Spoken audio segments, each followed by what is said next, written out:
Hi gang, I'm MyRadar meteorologist Cappucci with a major winter storm update. Here are your headlines. Crippling, paralyzing snows of 7 feet or more are possible. Nearly an entire winter's worth of snow coming down in just a day and a half. Snowfall rates have approached the ridiculous half a foot per hour. 66 inches in 24 hours may set a state record for New York. So far, 2 people have died due to heart attacks sustained while shoveling snow, and more excess mortality is possible. And a thundersnow barrage. How man-made structures may have ignited a thundersnow assault in the southeast Buffalo metro area. We have an insane amount of snow that's fallen so far, so let's dive right in with the latest. For starters, what I find the most remarkable with this is that we have 2 separate lake effect bands that have both produced more than 6 feet of snow so far.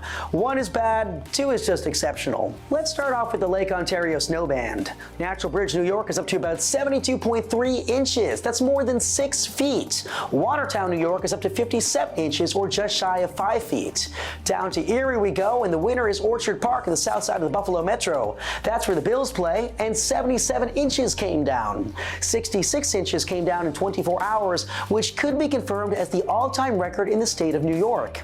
It's still shy of the U.S. record, which was 75.6 inches in Silver Lake, Colorado on April 15, 1921. Blasdale, New York, also in the southern Buffalo Metro, is at 65 inches, and Hamburg is at 60. The crazy part? It's still snowing.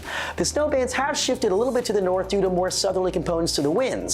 Here's what winds are doing right now along the lakes. You can see they're out of the southwest, so the bands are pivoting more to the north of Buffalo and Watertown. But watch what happens though. Those winds will turn more west and eventually northwest later on tonight, which will swing the bands through Watertown and Buffalo again overnight before they settle on the south sides of both lakes. Here's a look at the simulator radar during that time. We'll still see impressive snowfall rates with about 2 to 3 inches per hour possible. The wind shift Saturday night will bring Oswego County about 8 to 12 inches of snow. They've kind of missed out so far, but they'll get in on plenty of snow.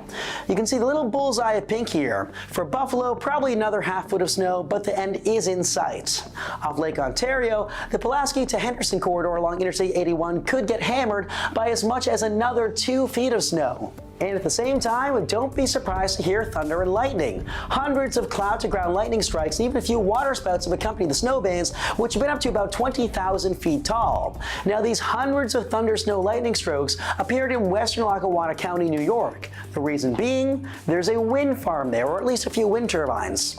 Now, snow clouds tend to have kind of broad, ambient, weak electric fields. They ordinarily wouldn't produce lightning on their own, save for 1 or 2 crackles. But tall man-made structures, like wind turbines, like skyscrapers or transmission poles, can focus that charge. Strong winds, meanwhile, can blow away the envelope of oppositely charged ionized air that surrounds a tall object, allowing it and exposing it to be struck. In other words, lots of man-made structures actually trigger lightning with disproportionate frequency during winter storm events. That's why it can actually be said that a lot of thundersnow, perhaps the majority of cloud-ground lightning strikes in some storms, is in fact man-made. Lastly, 2 people have died so far from heart attacks while shoveling snow, and more fatalities are unfortunately likely. Back in 2014, roughly a dozen people perished during a similar episode, so that's why we say, take it easy, don't overexert, remember, it's not worth it. The snow will go away eventually, just pace yourselves and be gentle.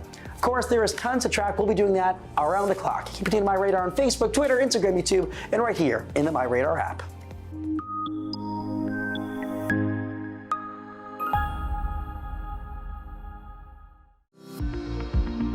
Follow MyRadar on social media: Facebook, Twitter, Instagram, and YouTube. Download MyRadar on iOS, Android, Amazon Alexa, Xbox, and Windows.